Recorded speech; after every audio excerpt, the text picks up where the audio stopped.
All right. Good morning, everyone. I hope you enjoyed the keynote with Alex and Subash. We're excited about web methods and all that hybrid iPaaS can accomplish. Are you ready for TechCon 2025? I'm Brian Wilson. I'm your track host today for the API management and gateways track. We'll be covering a lot of ground today, and I'm here to listen and learn with you. If you have a question, please submit it in the chat. We want to hear from you. There will be a poll question at the end. Please take the time to answer that so we can keep improving our content here in TechCon. So with that, let's get going. I'm going to turn it over to Aaron Lieber and Ulas Kubuk to take us through what's new in API management and gateways. Thanks, Brian. All right, hey everybody, I'm Aaron Lieber. I lead the product management team for API Connect, and I'd like to start off by talking a little bit about some of the market trends that we're seeing, and kind of just some of the external factors that are driving our thinking and what's going, and what goes into our roadmap as a result. So, I'll start off by saying, for those of us in the technology space, it's tempting to think that everything is done and that digital transformation is complete. That's just not true. Prior to taking this role, I spent, like 7 years working on software in the supply chain space. And I would guess that, out of the things that can become APIs, probably less than a third of them already have. So there's still a ton of stuff out there that's being done, with EDI messages and mailing spreadsheets back and forth. There's so much left to do in terms of digital transformation. And that process is ongoing. And then along with that, I think one of the big things we're seeing is, AI productivity tools for development teams. I know inside IBM, we're definitely using code assistants. I know Google has made a lot of public statements about doing so as well. And, and we are seeing real productivity gains out of that. So, net, with our clients, we're seeing more APIs coming online, more APIs under management. And, I have to assume that trend holds true with the rest of the space. Essentially, the number of APIs out there is growing. It's growing faster than it has at any point in the past few years, and we expect that to continue. Now, as that does continue, one of the other things that we're seeing is a great deal more in terms of security exposure and security risk. So, so new APIs hitting the market faster definitely means a larger attack surface, and it means an even greater need to be vigilant and make sure that these new APIs that are going live aren't a vector for attackers to get into your systems and for your data to escape into the outside world. So in general, we're just, in the last 2 years, we've really seen everything speed up, and the need for traditional discipline in the space, I think, is even more acute than it has been. All right, going forward. So, today is not a roadmap presentation. I'm really going to talk about, what's new in our product, but I did want to give you a little bit of insight into, what are the areas where we're choosing to invest and why, and how that links back to, just this massive proliferation of APIs that we've been seeing in the past couple of years. So first and foremost, I talked a little bit about AI as a productivity tool and how that's speeding up development. Now, I think that's one side of how AI is affecting the business. But I think the other side, and this is probably even more interesting, is the consumption of APIs by AI. So, I interact with a chatbot. That chatbot has knowledge of my platform API. It has knowledge of my documentation, and it goes and executes tasks in my product on my behalf without me having to learn how to use the user interface. I think that statement that I just made, it's how I'm interacting with my HR system. We're building it into API Connect. And I think it's realistically how most of us are going to be interacting with enterprise software for the next 10 years of our lives. So, from an API management perspective, I think what's really critical for that is making sure that your APIs are well documented in a centralized place. So you've got a nice clean list of the APIs in your organization, a nice, for each one of them, nice clean documentation saying what they do in plain language. And that makes it easier to train AI agents on those APIs so that they can interpret what humans want to get done and go and execute those tasks. So this is one of those areas where we are drinking our own champagne. It's definitely an area where we're investing, and we're applying that technique that I just described inside our product. And I expect that many of you are applying that same technique and within your enterprises. I think this is going to be probably the most important thing that we're doing for the next couple of years. All right, continuing along, I do want to underline our commitment to open standards. And then also, I want to say, we've been getting a lot of client requests for Gateway Federation. There is a pretty cool Gateway Federation capability that came in with the web edition.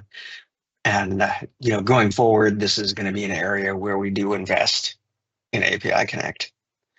All right. Looking at some of the other big themes, I think, just going back to what I was talking about a few minutes ago on the previous chart, as we're, seeing just a huge explosion in the number of APIs in the enterprise and the number of APIs under management, it really makes both security and governance even more critical going forward, right? So with security, last year, as you guys know, we are partnered with No Name for about 2 years now. And last year, Akamai acquired No Name. The Akamai acquisition does not change that partnership at all. If anything, it means that there's more resources going into that partnership. We are moving forward full speed ahead, and I'm really excited about seeing how our products come together over the course of the next year, and additional capabilities on both sides of the partnership to really ensure that businesses are able to securely keep up with the pace of modern business. All right, next topic, governance, and I'll talk about this a little bit more later. So we released our first set of governance capabilities in the 10.08 release, but this is an area where we're going to keep moving forward. It's really important, especially for global businesses, especially for businesses in multiple countries, multiple locations, with multiple teams that, I've worked at a big company for 20 years. It's not always guaranteed that the right hand and the left hand know what each other are doing. Having centralized standards for quality and security, centralized processes for lifecycle management, this is how you get economies of scale. Successful, intelligent governance is essential to having a large API estate and running it effectively. So this is an area where we've released capabilities in the last year, and it's one where we're gonna double down on this. We're gonna keep delivering here. We've been getting tons of great feedback from clients. All right, multi-form API management. This is one where I personally am quite passionate about this. I would say event-driven architecture is the best way to deal with a lot of the business problems that we have. If I think about just a simple e-commerce use case, if I'm buying something online, what's really happening under the covers is, I'm doing a get to a REST API to get a list of products that match my search. I'm doing a post to a REST API to buy one of those products, and then I'm subscribing to a Kafka topic to get updates about, hey, your package is shipped, package is 10 stops from your house, so on and so forth. So, different types of APIs, REST, async or event APIs, GraphQL, these are all just tools in the toolbox. And, from my perspective, we need a consistent, unified approach to cataloging these, documenting them, and making them available, especially to external parties in context with each other, Because the truth is, one API call is not a business transaction. If you want to execute an end-to-end business transaction, you're going to be calling multiple APIs, probably of multiple types.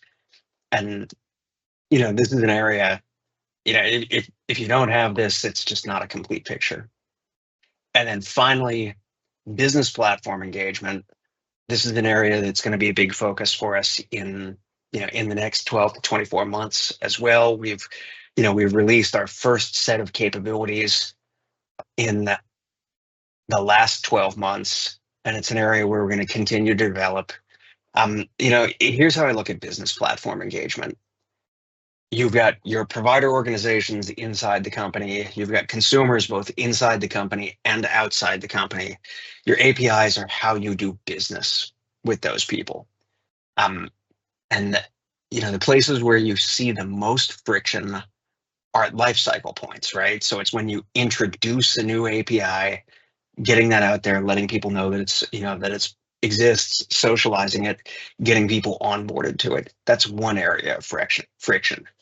And then another area of friction that I personally dealt with a lot in the past was when I'm introducing a new version of an existing API that has consumers on it, when I am deprecating the old version of the API and trying to get people off of the deprecated API and onto the newer version.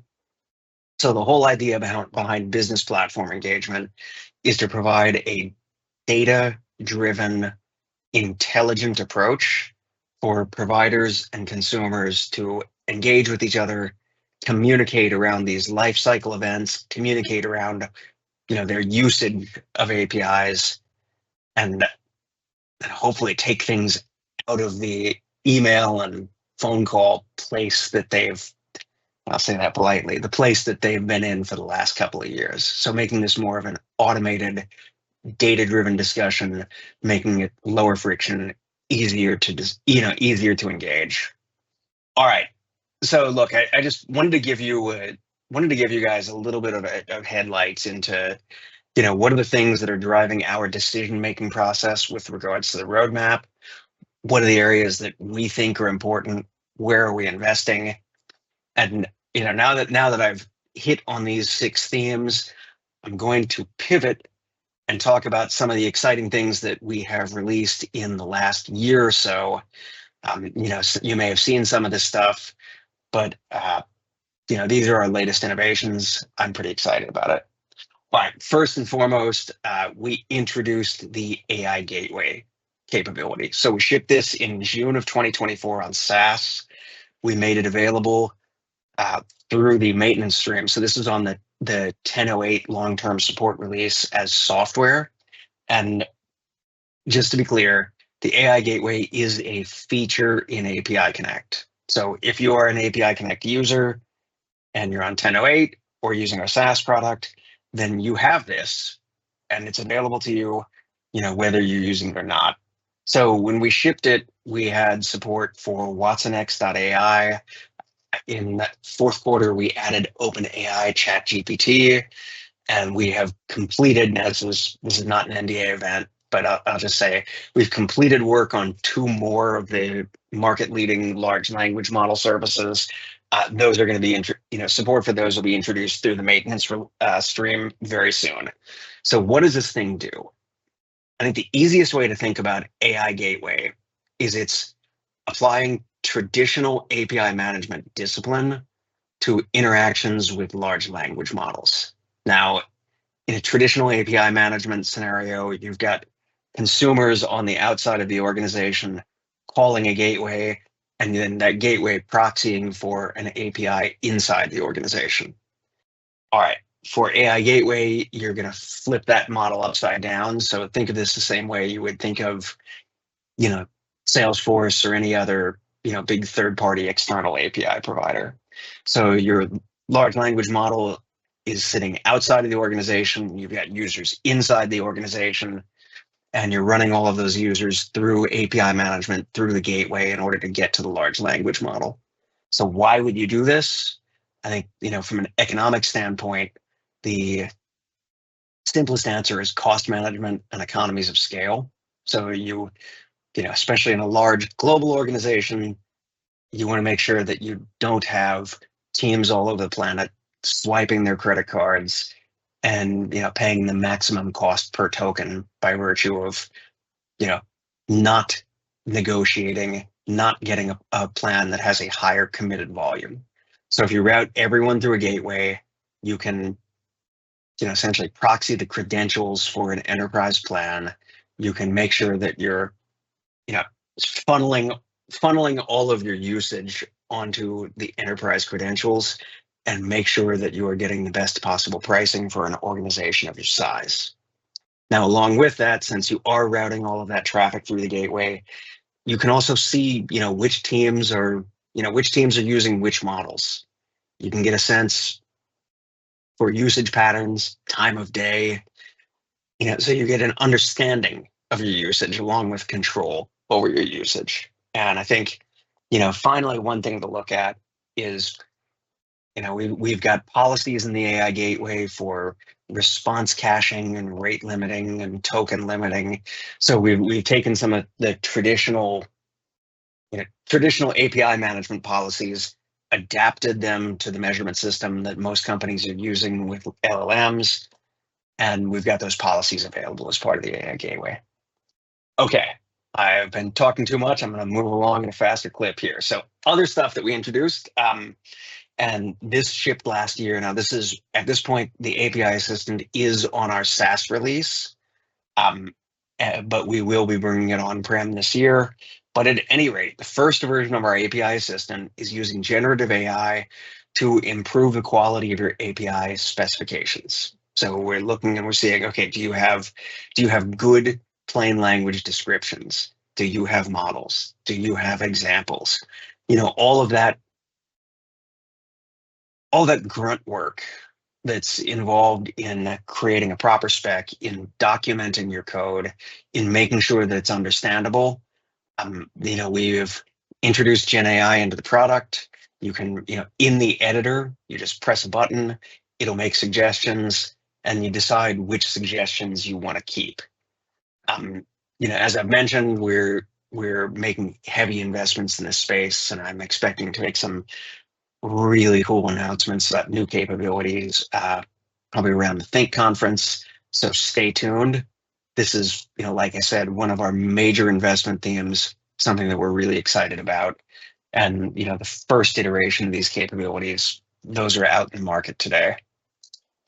All right, next, the lightweight gateway. Now, this is in tech preview right now, so it's available to download. The GA version is scheduled for sometime later this year. We're approaching this very carefully. We're getting a lot of feedback on this. I would really, really, really encourage you guys to go access the tech preview and provide some feedback to us. But the gist of lightweight gateway is it is a new architecture. It's based on Rust. It is very light in terms of the resource consumption, very quick in terms of the startup time. And it's a version of the API gateway that is designed to natively work with microservices. So, service mesh use cases. It's, designed for modern architectures. And I think, probably the most exciting thing about it, is at least the versions in the preview, the startup time is in the, 1 to 2 second range tops, depending on what you've got it doing. So it's really quick, lightweight. With Rust being a memory safe language, memory leaks shouldn't be a thing going forward with it. It's, this is our first iteration of a next generation gateway. Now, I do want to be clear, this does not replace data power. The data power gateway is, IBM's still committed to that. That's still going to be supported on API Connect. And frankly, the data power gateway does a ton of things that the API gateway, or that the lightweight gateway does not and will not do. So this is something that's meant to be a companion product to data power. And from our standpoint, we're thinking, especially with the microservices or the service mesh support, it should really make it easier to manage east-west traffic and and to protect your microservices from internal teams that may have bugs in their code that call them a little too frequently or bring them down. So at any rate, this is in tech preview. Like I said, I would love for folks to download this, use it, and provide us feedback. It's an area that we're super excited about. All right, moving forward. So, last year, I think this was in the 10.08 release, we introduced API discovery. So again, I think this is kind of going back to that theme of, how do companies operate at scale, and what are some of the pitfalls that you can run into in a large organization? And I think probably, one of the most substantial things that I hear from clients on a regular basis is, shadow APIs. Like, what are the unknown unknowns? What are the things out there that I don't know about, that may be security risks, that, may be polluting my master data, that may be duplicative of existing functions? What's out there in my environment? So in 10.08, we introduced the ability to, run collectors on Istio, on Nginx, on GitHub, and of course on Data Power, and basically see, like, what are the APIs that we believe are in the environment that are not being managed by API Connect today. So the idea behind this is you find them, you get them under management, you identify any that are redundant and take those offline. So, reduce sprawl, simplify your API estate, and then make sure that the APIs that you have are, up to your standards for security and quality and consumability. So run them through all of your governance, make sure that they're really top quality. So this is, again, part of a concerted effort we're making to help our customers really get their arms around their API estate and manage it effectively at scale. Okay, speaking of governance, so we introduced this last year as well, but governance really applies, for now, it applies at two places in the life cycle. So it applies at design time, and then it applies at runtime. And what I mean by that is, with governance, you define a set of rules. What are the required standards for my APIs in my organization? Now, we do ship out of the box rule sets, and these are things like, OWASP security rule sets, Open API spec conformance, other security rule sets, so on and so forth. So we ship rules out of the box.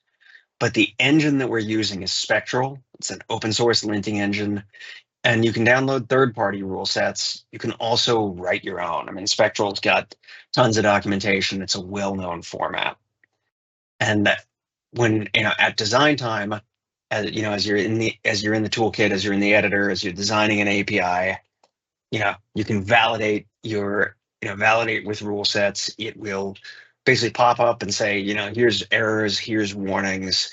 It'll allow you to allow you the opportunity to fix those errors and warnings before you publish the API. And then, at runtime, you can actually run these rule sets, run governance against your entire catalog. So you can see, out of my entire API estate that's being managed, where do I have issues? And then go and dispatch your teams to fix those issues. Now, as we're going forward, I think we're going to continue to make investments in this area. What I can see is making the runtime scanning a little bit more granular, making it so you can specify, this group of rule sets runs for this set of APIs, or this set of rules. You have to pass this set of rules with no errors in order to promote into production, whereas you have to pass a different, less stringent set of rules with no errors to promote into your integration environment, so on and so forth. So I think this is, the fundamental capability is out there already. I think we're going to continue to refine this capability going forward and just make it so that it's a, more fine-grained tool applicable in more situations.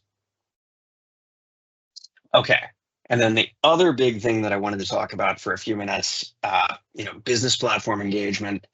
Again, I introed this intro this at the beginning, but this, I believe, we shipped the first version in the continuous delivery software stream in the fourth quarter.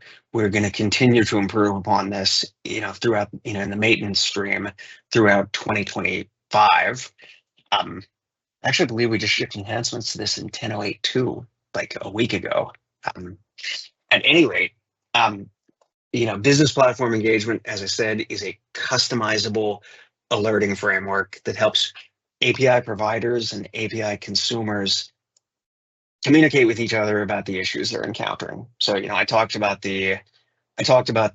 my personal favorite, the deprecation and retirement use case. I think another one out there is, setting up alerts and seeing, hey, my consumer organizations, who's running into, server side errors when they're calling my APIs.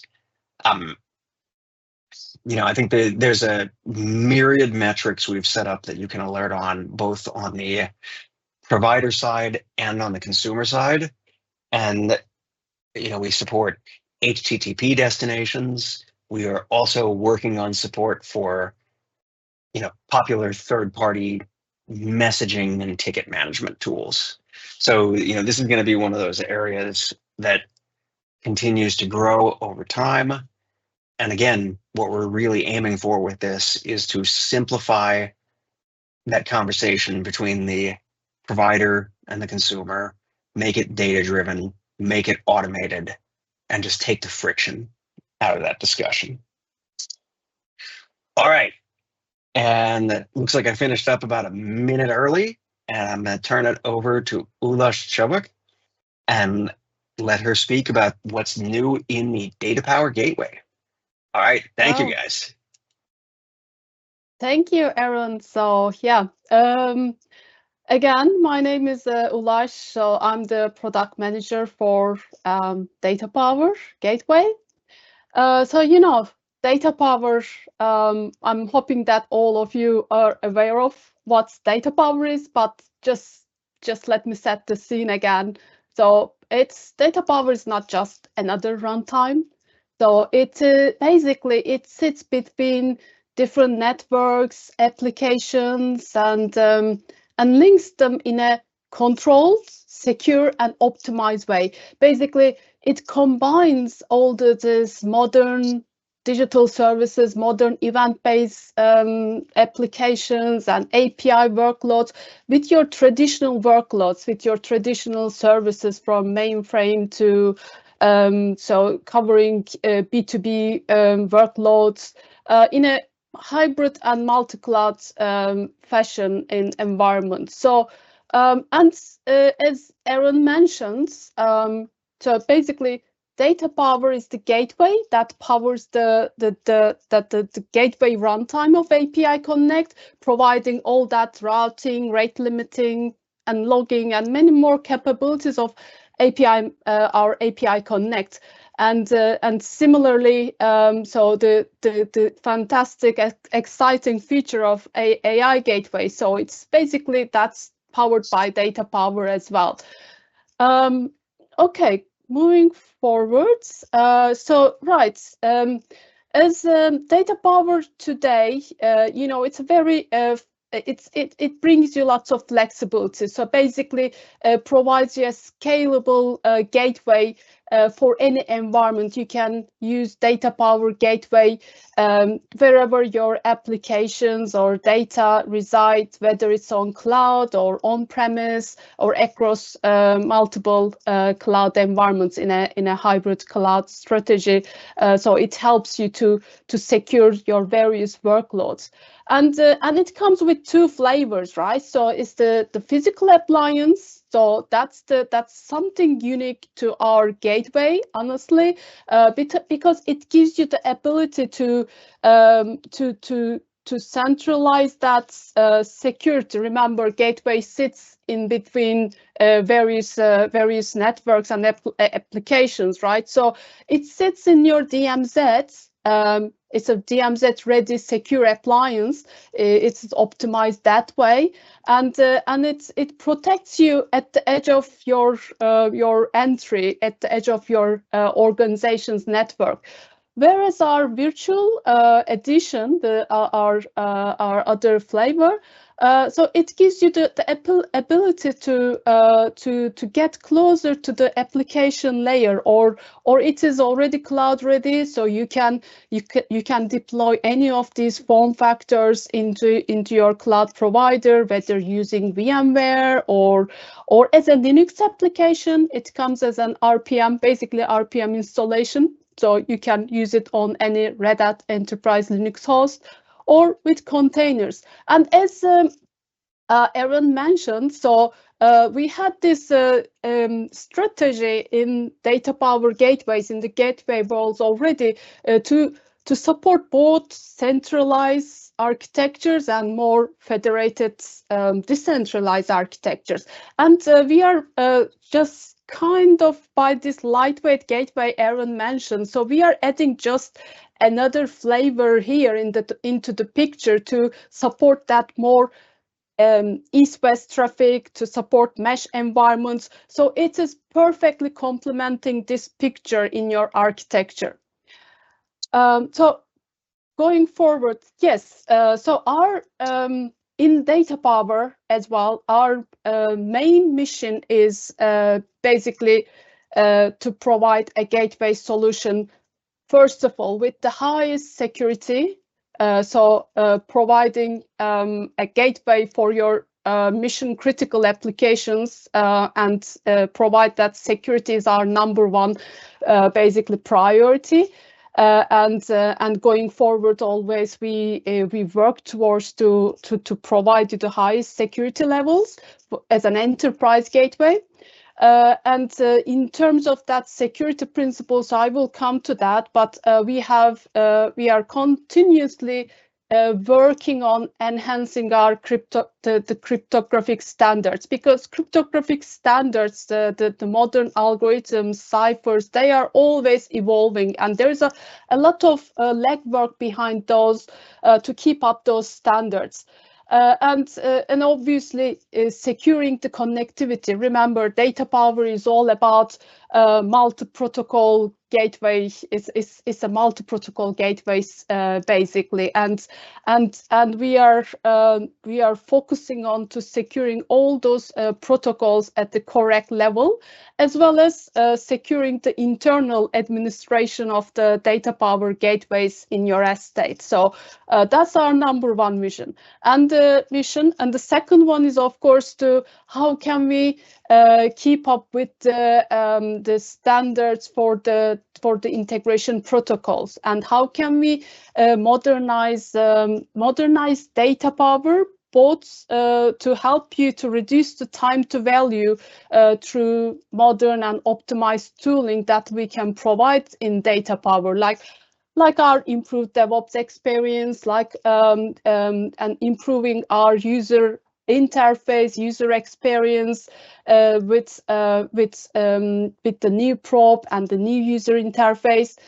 And lastly, of course, since data power, remember, it sits in between your applications, and it sits in a very critical position in your environment. So we are totally aware of that. So it's extremely important to improve the visibility, the observability of data power. So how can you gain more insights rapidly? How can you resolve problems that's happening in your environment? And sometimes these are not really related to data power or your gateway itself, but to be able to prove that is also extremely important. So in that respect, that's our third key strategic theme, observability. Okay, moving forward, let me go through some of these key enhancements that happened in about 2-3 years, not 2-3 years, sorry, in about 1 year or so. Right, the first one. So this quantum safe algorithm. So we introduced as a tech preview back in December last year with our 10.6.2 CD release. But let me step back take a step back and let's look at the overall impact of cryptography in our daily life. So before talking through what we are adding as a quantum safe algorithms. So basically, as a security gateway, so this is, as I said, it's extremely important. But cryptography, if we think about it, it touches every corner of the digital world, right? So imagine anytime you use a web browser or a mobile app to view something on the web or do online shopping or transfer money or look at your bank account. So many things, right? So it's always in our daily life to use these mobile apps and do lots of stuff online.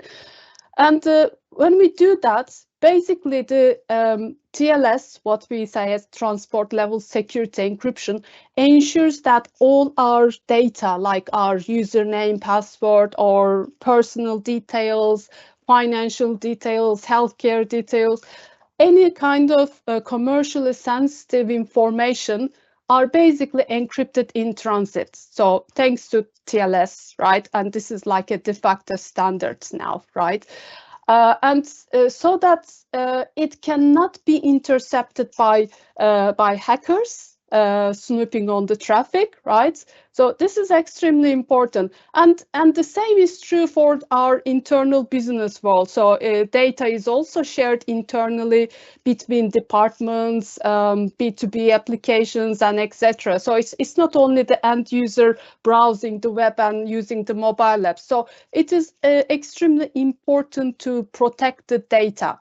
And you might ask, so what's that got to do with the quantum computer? So, okay, here's the thing.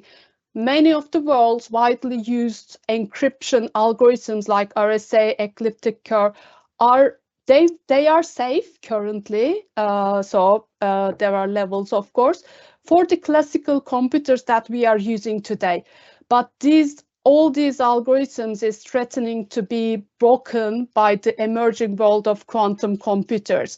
Basically, so it says quantum safe encryption is really all about, or post-quantum cryptography is really is all about providing a new secure way of dealing with encryption. And most of the companies we are talking to our customers, and most of the our customers start to build their own quantum safe roadmap, basically to be ready for the future. And again, you might say, okay, this is way ahead, so it's not a concern for me at the moment, but that's not really a true statement, unfortunately, because the concern is that this is not just about the ability to crack the encryption in real time today. For certain data types, hackers are so it is important to maintain the content over long term. So hackers might choose to harvest now and decrypt later. So yeah, meaning that when the time comes, they can just use that harvested data and encrypt the data and use it in the future as well. So it's what they call it in the industry is Q day, quantum day. So that could be a disaster. But the good news is, so there is, so we have now the first round of quantum algorithms that is released by NIST. And in data power, we start to introduce these new algorithms that are for quantum cryptography. So it's available in TLS client and server profile. So there will be another deep dive session at the end of this TechCon. So please come and join to that session. So we will talk about more about these algorithms and cryptography. The second thing about the securities I want to highlight here is we also acquired our FIPS 140-3 certificates. So basically, so federal information processing. This is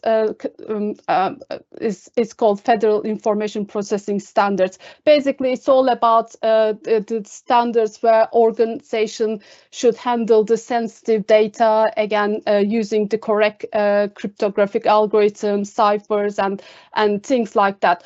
So with our HSM-equipped data power appliances, we are now certified as level 3. So this is applied at hardware level, so only applicable to hardware. So it is extremely important if you are using the gateway in the DMZ. And the software level certificate, our level 1, is at the moment is technology preview, but we are soon going to also claim this certification, I believe somewhere around mid this year. Okay, moving forwards. So the next thing I want to talk about is our DevOps improvements. So, this was introduced back in, I believe, 10.5 CD release at the end of 2023. But we added lots of improvements to our GitOps integration going forward, and it's now available in our LTS release as well.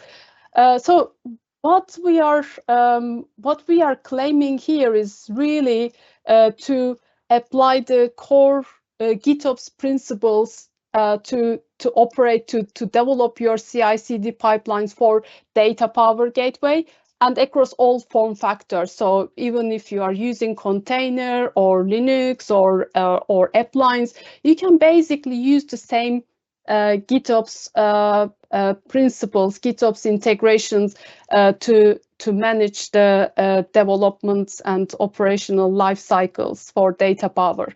And what are these GitOps principles? So according to our standards, so the configuration is expressed declaratively. So all the data power configuration is in JSON. Those CFG files are expressed in JSON. It should be versioned and immutable, so meaning that this configuration state can be stored in a Git repository, and this state, this JSON configuration of data power, can be pulled automatically and reconciled continuously. And in order to do that, what we basically did is introduce a GitOps agent in data power. So via that GitOps agent, you don't need to write any other extra stuff. With that agent, you can pull and push the configuration from your Git repository. So we have another detailed session for this tomorrow. So we're gonna talk more about that and show a demo. Okay, moving forward. Another development flexibility. So this is also good for our API gateway, API Connect users. So we introduced a concept called distributed store and variables. Basically, what this does is the main usage scenarios is when you want to do session token management or data caching or some reuse scenarios across different data power domains, across different data power services. You can use these distribute store variables. So this is very similar to the previous system variables, but it's more, of course, giving you more API-driven control. So you can change them from CLI and various other mechanisms, and you can share these variables across, as I said, different data power services. So makes it quite flexible option for any kind of caching and token management scenarios. Moving forward, another good news for our B2B gateway customers. So data power also offers a functionality for B2B AS4, AS2 transactions. So last year we had obtained our Drummond AS4 certification. Basically, it was a thorough test, interoperability tests run by Drummond, and we've been certified by them, showing that we are our commitment for the standards and different use cases and protocols. Okay, and moving forward, so this is, as I mentioned, modernization and providing our users the best tooling and also for development and also for troubleshooting, debugging is our number one priority. So this was introduced back in 10.5 versions, but now we are fully deprecated the previous web UI, and we continue to add some new wizards, like web service proxy wizard is included for our new probe. We introduced new mechanisms to run the probe, to trigger the probe from CLI and other management interfaces. And we are working towards to some further upgrades for the UI. Right, moving forward, so the next thing I want to talk about is our observability and how we are working towards our customers to get the most value out of their gateways with our premium tool called Data Power Operation Dashboard. So the first thing we did is, obviously, with the introduction of our new probe, we also integrated that new probe with Data Power Operation Dashboard. So this comes in two flavors, right? Our API gateway has its own probe, similar technology. Basically, it helps you to capture all the policies, inputs, outputs. Similarly, in Data Power, you have the option to use the same probe to filter all the possible inputs, outputs to your transaction flow. So this data is also integrated into Depot. So both ways. Moving forward. Last year, at the end of last year, 2023, we introduced the support for monitoring containerized gateways. And we added, so basically what this does is, so you can automatically discover the IBM gateways, data power gateways, however they are deployed or scaled up or scaled down, and you can manage these containerized gateways as well. And last year we did lots of improvements on our cloud agent to improve basically the performance of this management capability. And moving forward, we added some new licensing types. So basically, you can align the value of Data Power Depot to what it is monitoring. Remember, previously, Depot was licensed per gateway, or it was included, bundled in our virtual enterprise offering, but it was PVU based. With this, we introduced these two new licensing options. One is VPC based, so basically it is very suitable, flexible for your virtual deployments.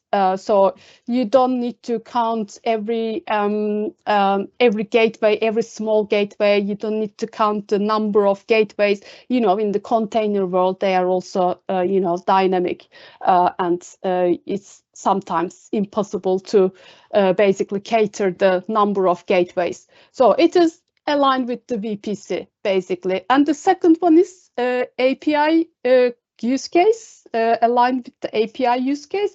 So if you are using our Cloud Pak for Integration API calls version, then you pay for you can count into the number of API calls to size your Data Power Operation Dashboard.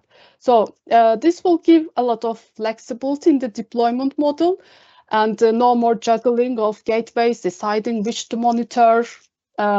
So it's great if you are looking for the other options for the gateways. And moving forward, the next thing, so we're just about to release actually. So this is coming maybe this week or next week. So we introduce a new error analysis functionality, an improved error analysis functionality, basically based on the error message. So Depot will be able to recommend you some remediation actions. So it's not only then being used as to see what's happening, but also for more non-expert users, it will be able to give you some options on how to correct the issue. Right, and lastly, I want to talk about our open telemetry tracing support. So this was so basically, we added the open telemetry integration on our gateways. You can configure the integration points for your open telemetry provider. And this is currently for our API gateway or API Connect and our multi-protocol gateway and web service proxy.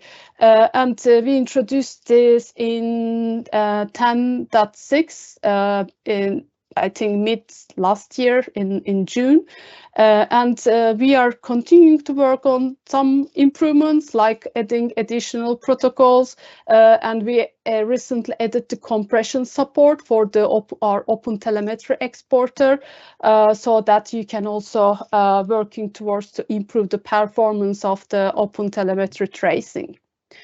Okay, so I think this is all I want to talk about. So thank you. And if there are any questions, we can take some questions. So thank you, Aaron and Ulas. I think we've got the questions answered. Remember, everybody, if there are additional questions that you do want to ask, something more difficult to explain, and you don't want to type, please join our office hours. We have office hours at 2:30 p.m. today, where all the speakers from today will be online, waiting and willing to answer your questions, engage in conversation, whatever you want to talk about on API management and gateways, or if you want to ask questions about anything related, we'll be there. So with that, we'll go ahead and start the wrap up here. So a great conversation, some good questions. Do please join a Tech Exchange community. There's one for all of our areas, all of our products, and that's where you can continue to you can stay engaged with us all year long. It's where you'll find all kinds of great blogs and other information from people such as Aaron and Ulas, and the larger team. And again, before you jump, please take a second, answer the poll question. That helps us keep improving TechCon year after year, make it exactly what you guys want and need. So please provide that feedback. It's critical for us. So do that. Make sure you're ready to jump to your next session, and again, hope to see you again soon. Thanks, everybody. Thanks, everybody. Take care. Thanks, everybody.